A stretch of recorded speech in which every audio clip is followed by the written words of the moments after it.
umaga. Oy, nako. Nakakabahala yung ano na yun, ha? Nakakabahala yung sinabi ng NAMFREL ngayon, ha? Biruin mo, wala pala silang copy ng mga online at ang overseas voting. Nako, wag naman ho kayo magduda. Baka diyan ho magkaroon ng padding, eh. 'Di ba? Baka diyan ho magkaroon ng pagkapanalo yung ilang mga kandidato na wala naman talagang ibubuga. O 'di ba? Overseas at online voting. Eh 'di ba parang kahapon sabi ng Pangulo, bumoto po kayo online. Pwede naman kayong bumoto, 'di ba? Lalo yung mga kababayan natin na nasa overseas. Nako, yan ang dapat ninyong bantayan ngayon. Ha? Wala palang returns ang makukuha dyan ng NAMFREL o ng kahit na anong third party. Yung sunod sa batas, 7 returns yan eh. Kung hindi ako nagkakamali, 7. Oh. Oo. Ay, nako. Ito yung medyo mahirap bantayan ngayon sa online voting, no? Dahil walang gine-generate na papel. Hindi katulad nung regular voting natin na kung siyang sinisilid mo yung balota Yun nga. sa makina. Bago ka palang magsilid, no? May lumalabas na at tanggapin, no, na makina may yung returns, balota mo. Mayroon tinatawag na VVPAT, yung Voter Verifiable Paper Audit Trail, o yung nalalaman natin ng resibo. Meron tayong basehan para ikumpara yung resulta. Sa overseas voting, tatanggapin lang yan. Tapos meron naman lumalabas na gine-generate na QR code, pero doon lang sa telepono. Pero pag tinignan mo, hindi siya QR code. Ano siya? Hexadecimal notation, yung para puro numero at mga letra na hindi mo mabasa. Encrypted yan ng QR code, no? Encrypted letters yan galing sa QR code. So meron din paraan, yun ang hinihingi sana namin sa COMELEC na pwedeng ma-decrypt namin para mabasa later on. Kasi pag mismong yung tao ang makakakuha ng QR code, pwede niyang kunan ng litrato, tapos pwede niya ipasa kung sino man ang bumibili ng boto sa kanya, o pwede niyang i-alok, no, sa ibang tao na ito, makita mo may QR code ako, basahin mo lang to QR code na to, ito na yung resulta ng boto. So yun ang ginawa ng COMELEC para maiwasan. Pero ngayon, yung encrypted na yun, hindi mo mababasa antimano, no? So kailangan mo pa ng decryption, no? Pero ito ngayon yung pamamaraan paano bantayan yung kalidad ng boto mo, no? So malalaman lang natin na nag-participate ka, pero hindi mo malalaman kung paano mo, kung accurate ba, no, yung pagpapadala. So, okay, linawin natin, Sir Erica. Itong online at overseas voting through internet yan eh, di ba? Correct. Walang return na napupunta sa inyo, tama ba? Wala. Walang resibong lumalabas na pwede mong i-print out at hindi ko kaya magkaroon ng ano doon, ng manipulasyon sa resulta.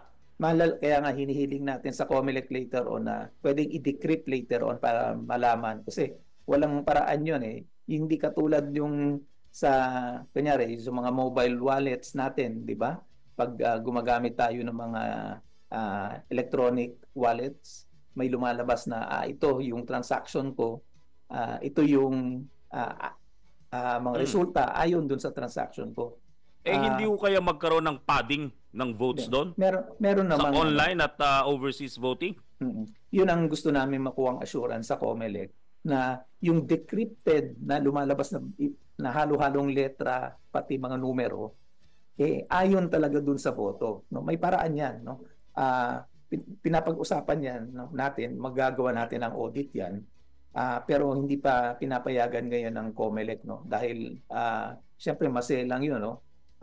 Pwedeng posibleng abusuhin na pag nilagay mo yung QR code na, yung mismong QR code, magagamit na kasangkapan yan para sa vote buying. Kaya nga po, pero ibig ko sabihin, Sir Eric, nung pinag-isipan at pinagplanuhan dito na i-implement, hindi kasama ang mga third party katulad po ninyo at ng PPCRV?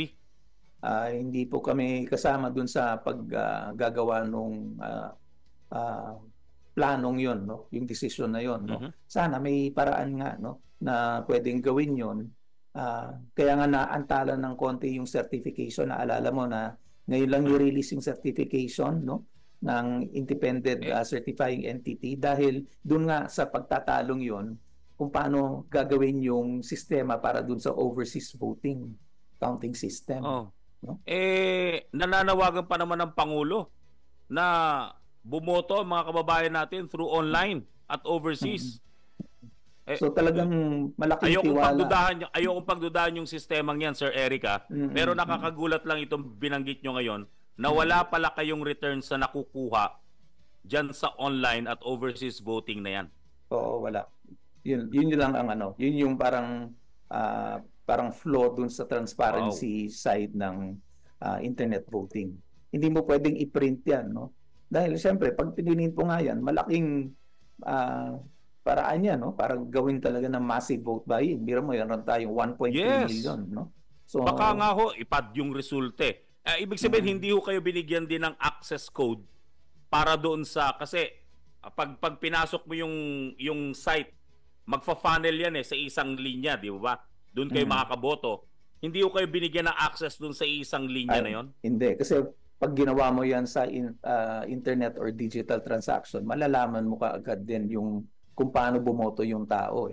So, siyempre, dapat pangalagaan din natin yung privacy, no, ng batante. Pero yun yung kailangan balansehin natin. Yung privacy at security nung digital transaction na yon, yung botong yon, at mako-compromise naman yung security na totoo ba, no?